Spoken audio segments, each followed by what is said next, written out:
Hello friends, welcome to my channel Star Me. Today நீங்க என்ன பார்க்க போறீங்கன்னா Soul and 2ல சீசன் 1ல எபிசோட் 75 தான். சோ நீங்க நம்ம சேனலுக்கு புதுசா வந்து இப்பதான் இந்த எபிசோட் பாக்குறீங்கன்னா அதுக்கு முன்னாடியே கொஞ்சம் எபிசோட் போட்டுருப்பேன். செக் பண்ணிட்டு வந்து பாருங்க. அப்பதான் உங்களுக்கு இந்த கதை புரியும். அப்படியே சேனல் புதுசா பாக்குறவங்க மறக்காம சப்ஸ்கிரைப் பண்ணி பெல் ஐகானை ஆல்ல போட்டுக்கோங்க. அப்பதான் நான் போடுற வீடியோ உங்களுக்கு ஒண்ணே வந்து சேரும். சோ இப்போ இந்த வீடியோ பார்த்துட்டு இருக்க எல்லாருமே லைக் பண்ணிட்டீங்க நம்பிக்கையோட போன எபிசோட் பார்க்கலாம் வாங்க. சன்முன் எம்பையர் வந்து ஈவில் சோல் மாஸ்டர்ஸ் கூட உண்மையாவே கை கோத்துக்கிட்டாங்களா அப்படிங்கிற மாதிரி ஒரு குழப்பம் இவங்க பக்கம் இருந்தாலும் டோர்னமெண்ட் ஆரம்பிச்சிருவாங்க. ஆனா அதுலயுமே நம்ம ஷெர்க் அகாடமி தான் ஃபர்ஸ்ட் பேட்டில் பண்ண வேண்டியது இருக்கும். இருந்தாலும் இவங்க நடத்துற டோர்னமெண்ட்னால சன்முன் எம்பையர் பேட்டில் பண்ணி வின் பண்ணிருப்பாங்க. அப்புறமா அந்த ஹாங் சியான்ங்கிற பொண்ணு நம்ம ஹீரோ டீம் வெறுப்பேத்த வந்திருப்பா. ஆனா நம்ம ஹீரோவோட நிலைமையை பார்த்து வாயடிச்சு போயிருப்பா. சோ இன்னைக்கான எபிசோடோட ஸ்டார்டிங்லயே காண்டினோட யூத் சோல் மாஸ்டர்ஸ்க்கான செகண்ட் டே பேட்டில் இன்னைக்கு ஸ்டார்ட் ஆக போகுது அப்படின்னு ரெஃபரி சொல்லிட்டு இருந்தா கிங் பக்கத்துல யாரோ ஒருத்தன் புதுசா இருக்கான். சோ டுடே பேட்டில் டேங்க் கிளானுக்கும் எர்த் டிராகன் கிளானுக்கும் நடக்க போகுது அப்படிங்கிற மாதிரி இந்த ரெஃபரி அறிவிக்கவும் இது டேங்க் கிளானா 4000 வருஷத்துக்கு முன்னாடி இவனுங்க கிட்ட தான் நிறைய சீக்கிரம் வெப்பன்ஸ் எல்லாம் இருந்துச்சுன்னு சொல்லிட்டு நிறைய கண்ட்ரிஸ் பயந்தாங்க. சோ இவங்கெல்லாம் இப்ப வெளியே வந்திருக்காங்களா அப்படிங்கிற மாதிரி இந்த கிங் பாத்துட்டு இருந்தா நம்ம டீமும் ஆப்போனன்ட் டீம் ஸ்டேஜுக்குள்ள வராங்க. மாஸ்டர் இந்த கிளானை பத்தி உங்களுக்கு எவ்வளவு தெரியும் அப்படின்னு இந்த கிங் கேட்கவும் டேங்க் கிளான 10,000 வருஷத்துக்கு முன்னாடி கடலோட அரசனா இருந்த டேங்க்ஸ் தான் கிரியேட் பண்ணிருக்காரு. அதுலயும் மார்ஷல் சோலுக்கு ஆப்போசிட்டா இவங்க பெரிய வேலையை செஞ்சுட்டு இருக்கானுங்க. இருந்தாலும் அவங்களோட வெப்பனை பார்த்தலாம் இப்ப நம்ம பயப்பட தேவையில்லை. ஏன்னா நம்ம கிட்டயே அவங்களோட பயங்கரமான வெப்பன்ஸ் நிறைய இருக்கு அப்படின்னு இவர் சொல்லிட்டு இருந்தா யாரா அவன் வீல் சேர்ல வரான்னு சொல்லிட்டு நிறைய பேர் பாக்குறாங்க.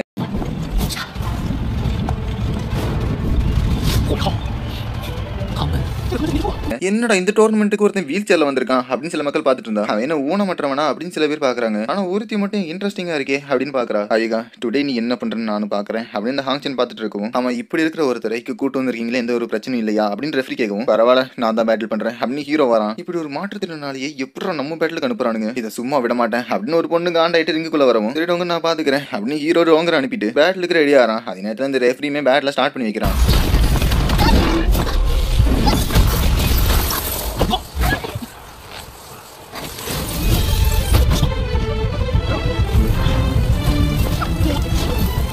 இந்த பேட்டில் முடிஞ்சிருச்சுன்னு நினைக்கிறேன் அப்படின்னு ஹீரோ சொல்லவும் டேங்க் லைன் ஃபர்ஸ்ட் ரவுண்ட்ல வின் பண்ணிட்டாங்க அப்படின்னு ரெஃபரியுமே அறிவிக்கிறாரு. சரி நெக்ஸ்ட் யாரு அப்படின்னு ஹீரோ கேட்கவும் அவங்ககிட்ட இருக்கிறது அது ஐஸ் காடஸ் தானே. சன்முன் ராயல் அகாடமியா அட்டாக் பண்ணிட்டு இருக்கும்போது அவ தானே அங்க நின்றான் அப்படின்னு இந்த பிரின்சிபல் பார்த்துட்டு இருந்தா ஹீரோட பேட்டில் தரமா போயிட்டு இருக்கு. ஆமா இந்த ஐஸ் காடஸ் ஏன் வித்தியாசமா இருக்கு அவளை பார்க்கும் போதே இவங்கிட்ட ஏதோ சீக்ரெட் பவர் இருக்குன்னு தோணுது அப்படின்னு ஜிங் பார்த்துட்டு இருந்தா லாஸ்ட் பேட்டில் இப்ப ஆரம்பிக்க போகுது.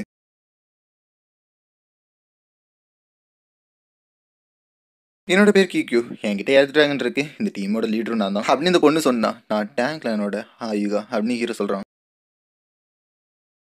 அட என்னம்மா ஒரு ஊனமற்றவன் நடிக்க வரியே நீ ஹீரோ கலாச்சி விட்டா நீ வீக்கா எடுக்கிற மாதிரி நடிக்காத அப்படின்னு அட்டாக் பண்ணிட்டு இருக்கா. அது போதா நீ இவ எர்த் டிராகரோட ஃபயர் ஸ்கில் யூஸ் பண்றா. சோ இது ஹீரோட ஐஸுக்கு கொஞ்சம் ப்ராப்ளம் தான் அப்படின்னு ஹீரோவும் தான் பாக்குறான். இந்த பொண்ணு கிட்ட இருக்கிற ஸ்கில் ரொம்ப ரேரானது தான். சோ இவனை என்ன பண்ண போறான் அப்படின்னு ஜூயி பாத்துட்டு இருக்கு.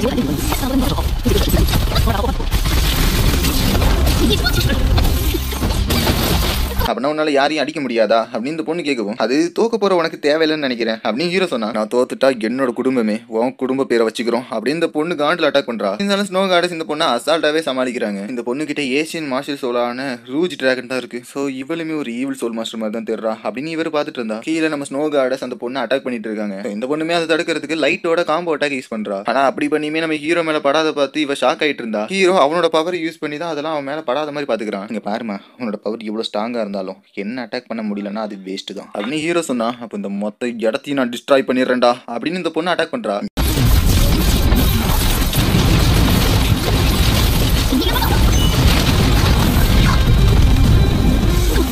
மில்லேனியம் சோல் பீஸ்டுக்கு பவருக்கு முன்னாடி இவளோட பவர் எதுவுமே இல்லை போல அப்படின்னு ஹீரோ பார்த்துட்டு இருக்கோம். ஓகே நீ உண்மையாவே ரொம்ப பவர்ஃபுல்லானவன் தான் ஆனா நான் இதுக்கப்புறம் விட மாட்டேன்டா அப்படின்னு இவர் மார்ஷல் சோல் ஸ்கில்ல ஒன்று காட்டுறா. ஹீரோ அதை தடுக்கிறதுக்கு ஸ்னோ கார்டஸோட ஸ்கில்லை யூஸ் பண்றான்.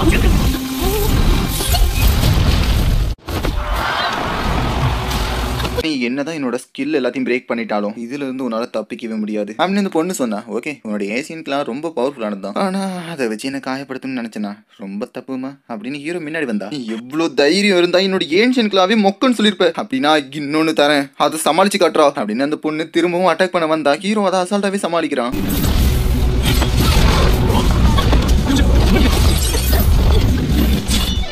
வேற ஏதாவது இருக்கா அப்படின்னு ஹீரோ கேட்கவும் சரி நான் தோல்வி ஒத்துக்கிறேன் என்னோட கிளானுமே இந்த தோல்வியை ஏத்துக்கும் அப்படின்னு இந்த பொண்ணு சொன்னா அவன் சாம்பியன் நிரூபிச்சிட்டான் எல்லாருமே சரணடைய வச்சிட்டான் அப்படின்னு ஹீரோ சந்தோஷப்பட்டுட்டு இருந்தா. மக்கள் எல்லாருக்குமே ஹாயுகாவை இப்ப ரொம்ப பிடிச்சு போயிருது. ஆமா அந்த ஹாயுகா பையன் ஏதோ ஒரு பீஸ்ட் மாதிரி ஒன்று கொண்டு வரானே, அது என்னது அப்படின்னு இவர் கேட்டா, தெரியாதுங்க அப்படின்னு இவங்க சொல்லுவோம். அவனும் நீயும் ஒன்னா தானே படிச்சீங்க, அப்புறம் எப்படி தெரியாதுங்கிற அப்படின்னு இந்த கிங் கேட்கவும், அப்ப இவருக்கு இது தெரிஞ்சிருக்கு அப்படின்னு இவங்க நினைச்சிட்டு, அவங்க கூட நான் ஒரு பாதி மாசம் தான் படிச்சிருப்பேன், ஸோ அவங்க கிட்ட 2 மாசம் சொல் இருக்குன்னு தவிர வேற எதுவுமே எனக்கு தெரியாது அப்படின்னு இவங்க சொல்லவும், ஹைனஸ் அந்த பையனை இனிமே வாழ வைக்க முடியாது, ஏன்னா அவன் வச்சிருக்க ஸ்பிரிட் மிங்டே ஹால்ல இருந்து திருடுனது. அப்படியே போன வருஷத்தோட சாம்பியனும் அவனோட டீம் தான். அதுலயும் முக்கியமா அப்ப அவங்க கிட்ட வெறும் 3 ரிங் தான் இருந்துச்சு. அதுக்கப்புறமா தான் சன்மூன் எம்பையர் கூட எக்ஸ்சேஞ்ச் ஸ்டூடெண்டா அவர் வந்தா. அப்படியே முக்கியமா அந்த பையன் ரொம்ப பெரிய ஜீனியஸ். ஸோ அதனால தான் பிளாக் டிராகன் மாஸ்டரை அவனை அழிக்க சொல்லி அனுப்பணும். இருந்தாலும் அந்த பையன் தப்பிச்சிருக்கானா, நம்ம கண்ட்ரிக்கே அவன் பெரிய மான்ஸ்டரா வந்து நிப்பான் அப்படின்னு சிங் சொன்னா, அப்ப இந்த பையன் தான் அவர்கிட்ட இருந்தே தப்பிச்சானா அப்படின்னு இவங்க எல்லாருமே ஹீரோ ஒரு வில்லத்தனமா தான் பாக்குறானுங்க. ஒரு வெளியா எலிமினேஷன் ரவுண்ட் இப்போதைக்கு முடிஞ்சிருச்சு. ஸோ 164 டீம்ல இருந்து 84 டீம் தான் அடுத்த ரவுண்டுக்கு போறாங்க. ஸோ 2வது ரவுண்ட்லயுமே நாங்க ஃபர்ஸ்ட் ரவுண்டோட ரூல்ஸை தான் ஃபாலோ பண்ணுவோம். அது மட்டும் இல்லாம இன்னைக்கான ஃபர்ஸ்ட் பேட்ல ஷெர்க் அகாடமி தான் பண்ண போறாங்க. ஸோ எல்லாருமே ஆச்சரியத்தோட இருங்க, 2வது எலிமினேஷன் ரவுண்ட் நடக்க போகுது அப்படின்ட்டு ஷெர்க் அகாடமிக்கும் ஸ்கை ஆர்மர் கிளானுக்கும் ஆரம்பிச்சு விடுறாங்க.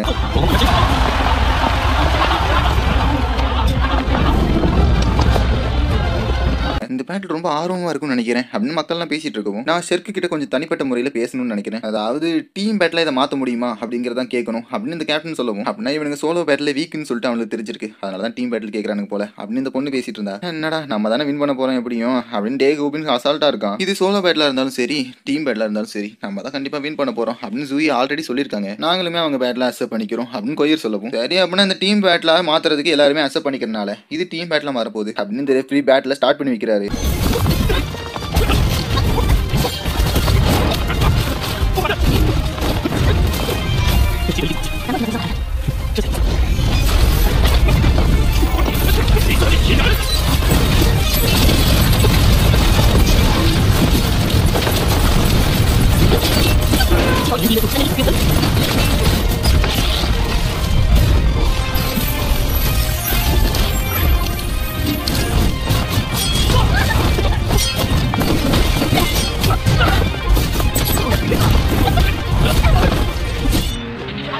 இவங்க யாரும் ஃபர்ஸ்ட் மாதிரி இல்லையே அப்படின்னு ஹீரோயின் கேட்கவும், ஆமா உண்மைதான், உண்மையாவே இவங்க டீம் மாதிரி வேலை செய்யறாங்க அப்படின்னு ஹீரோ பார்த்தா இவங்க எல்லாம் வின் பண்ணதை நினைச்சு எல்லாரும் கொண்டாடிட்டு இருக்காங்க. ஆனா அதுலயும் சில பேர்லாம் ஷெர்க்லாம் மோசம் அப்படிங்கிற மாதிரி கத்திட்டு இருந்தா, ஹீரோ தோக்க அடிச்ச டிராகன் கிளான் தான் ஷெர்க்லாம் வாங்கினோம் அப்படின்னு சொல்லி கத்துறாங்க. ஸோ ஹீரோ இது வித்தியாசம் பார்த்துட்டு இருந்தா ஹீரோக்கு ஏதோ ஒரு வித்தியாசமான ஃபீல் வருது. அப்படியே இந்த ஆறாவை ஹீரோ ஆல்ரெடி தெரிஞ்ச மாதிரி பாக்குறான். என்னதான் அந்த ஹாயுகா இல்லைனாலும் ஷெர்க் பவர்ஃபுல்லா தான் இருக்காங்க அப்படின்னு இந்த பொண்ணு போய் சொல்லுவோம். ஆனா நம்ம உண்மையா இவனுங்களை பார்த்து தான் பயப்படணும் அப்படின்னு அந்த ஈவில் சோல் மாஸ்டர்ஸே இவங்க பாக்குறாங்க. ஸோ அதே நேரத்தில் அந்த ஈவில் சோல் மாஸ்டர்ஸ்க்கான அந்த பேட்டிலும் இப்ப நடக்க போகுது. இவனுங்க அசால்ட்டாவே எல்லாருமே வின் பண்ணிட்டானுங்க. இவனுங்க ஹோலி ஸ்பிரிட்னு பேர் வச்சு வித்தியாசமா நடந்துக்கிறானுங்க அப்படின்னு இவனுங்க பார்க்கவும், அவனுக்கும் நம்மளுக்கும் ஃபாஸ்டா பேட்டில் வந்துடக்கூடாது அப்படின்னு இவர் பார்த்துட்டு இருக்கிறதோட இந்த எபிசோட் முடியுது கைஸ். ஸோ இந்த எபிசோட் எத்தனை பேருக்கு பிடிச்சிருக்கு புரிஞ்சிருக்குன்னு மறக்காம கமெண்ட் பண்ணுங்க. அதுலயும் எத்தனை பேர் ஹீரோவோட ஃபேனா இருக்கீங்க, ஹீரோவோட ஃபைட் ஃபர்ஸ்ட்டை விட இப்போ எத்தனை பேருக்கு பிடிச்சிருக்கு அப்படிங்கிறத கமெண்ட் பண்ண மறந்துடாதீங்க யாரும். ஏன்னா இந்த அகாடமியை பொறுத்த வரைக்கும் நானே ஹீரோவோட ஃபேன் தாங்க, எனக்கு ரொம்ப ஹீரோ பிடிக்கும், அதுக்கப்புறமா ஹீரோயின் ரொம்ப பிடிக்குங்க. ஸோ இப்படிப்பட்ட ஒரு பேட்டில் வந்து நான் உண்மையாவே வித்தியாசமா தான் பார்த்தேன். ஆனா ஹீரோ ஓரளவுக்கு பவரை காட்டி தான் இந்த பேட்டில் வின் பண்ணியிருப்பான். ஸோ அது போதாதுன்னு இந்த ஈவில் சோல் மாஸ்டர்ஸ் அசால்ட்டாவே எல்லாருமே வின் பண்ணிட்டானுங்க, அதுவும் நின்ன இடத்துல இருந்து. என்னெல்லாம் நடக்க போறதுங்கிறத என் கூட சேர்ந்து நீங்களும் பாருங்க.